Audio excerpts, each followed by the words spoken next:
అందరికీ నమస్కారం. మీ అందరికీ తెలుసు 12 రాసులు ఉంటాయి అని చెప్పి గతంలో చెప్పాం. మేషరాశి, వృషభ రాశి, మిథున రాశి, కర్కాటక రాశి, సింహరాశి, కన్యా రాశి, తులారాశి, వృశ్చిక రాశి, ధనుసు రాశి, మకర రాశి, కుంభరాశి, మీనరాశి.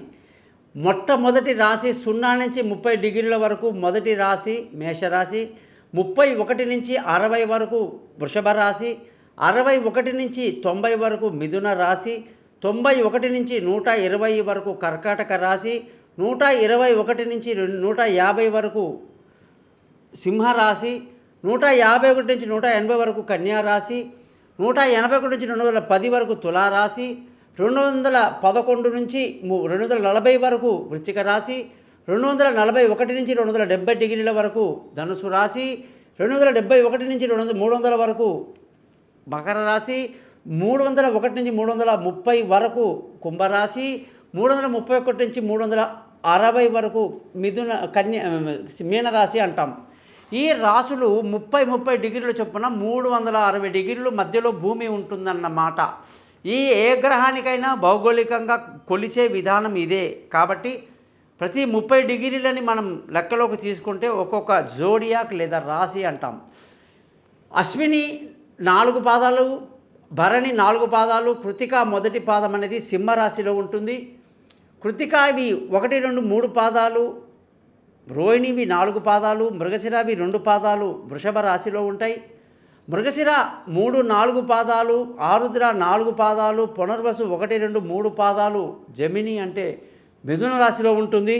పునర్వసు 4వ పాదం, పుష్యమి 4 పాదాలు, ఆశ్లేష 4 పాదాలు కర్కాటక రాశిలో ఉంటాయి. మఖ 4 పాదాలు, పుబ్బ 4 పాదాలు, ఉత్తర 1 పాదము సింహరాశిలో ఉంటాయి. ఉత్తర 1, 2, 3, 4 పాదాలు, హస్త 4 పాదాలు, చిత్త 1, 2 పాదాలు కన్యా రాశిలో ఉంటాయి. చిత్త 3, 4, స్వాతి మొత్తం 4 పాదాలు, విశాఖ 1, 2, 3 పాదాలు తులారాశిలో ఉంటాయి. వృశ్చిక రాశిలో విశాఖ 4వ పాదము, అనురాధ 1, 2, 3, 4 పాదాలు, జ్యేష్ఠ 4 పాదాలు ఇందులో ఉంటాయి. ధనుసు రాశిలో 3, 4 పాదాలు, పూర్వాషాఢ 4 పాదాలు, ఉత్తరాషాఢ 1 పాదం ఉంటుంది.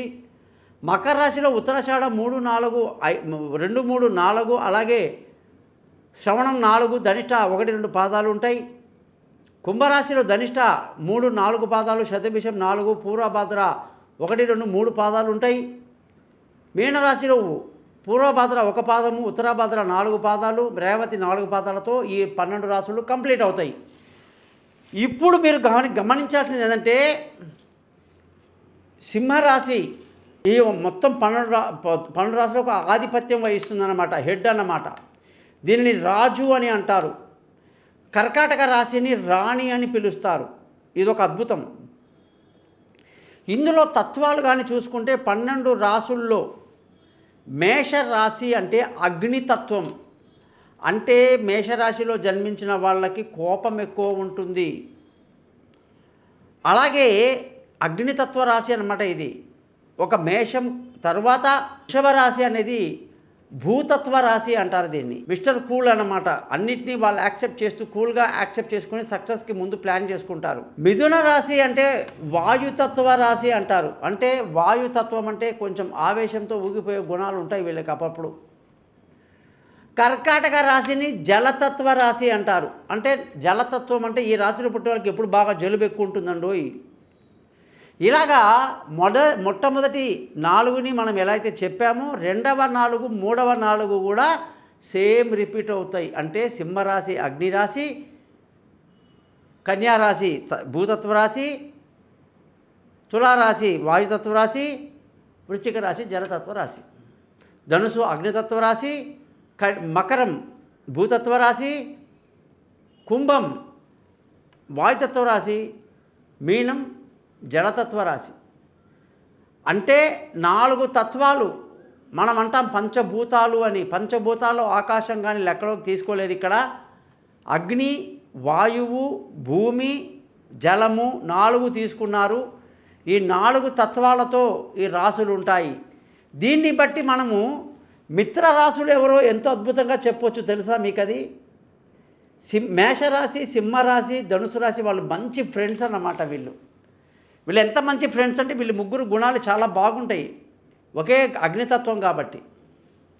భూతత్వ రాశులు అంటే వృషభ రాశి, కన్యా రాశి, అలాగే మకర రాశి వాళ్ళు మంచి స్నేహితులు, అద్భుతంగా ఉంటుందన్నమాట వీళ్ళ కలయిక.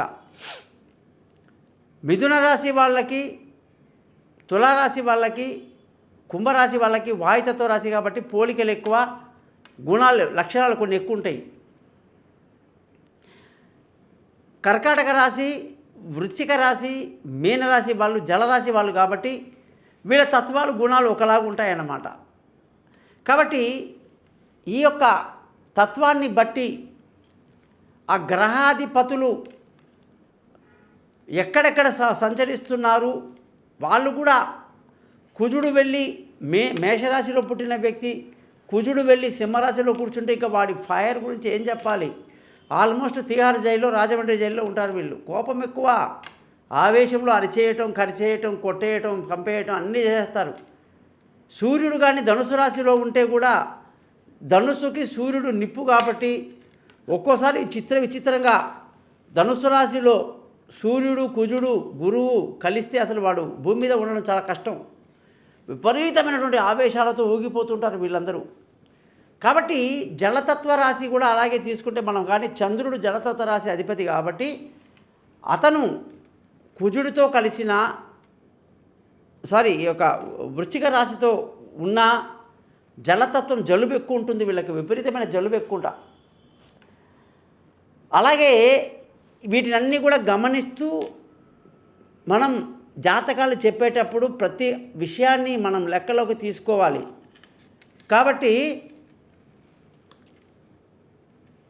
తత్వం అనేది చచ్చే వరకు అలాగే ఉంటుంది. తత్వం అంటారు ఇక అది మారదన్నమాట. మనం ఈ తత్వంలో పుట్టాము, ఇక మన జీవితమే ఇంత, మనం వాయుతత్వంలో పుట్టామని ఈ మధ్య ఒక ఆవిడ ఫోన్ చేసింది, వాయుతత్వంలో ఊగిపోతుంటానంటే నేను అని. అలా ఉండదమ్మా, మనకు దేవుడు అవకాశం ఇచ్చాడు. మన తత్వాన్ని, మన ఆలోచనల్ని, మన పద్ధతుల్ని కానీ బాగా లేకపోతే వాటిని మార్చుకోవడానికి ప్రయత్నించాలి. అది తెలియజేయడమే జ్యోతిష్య శాస్త్రం.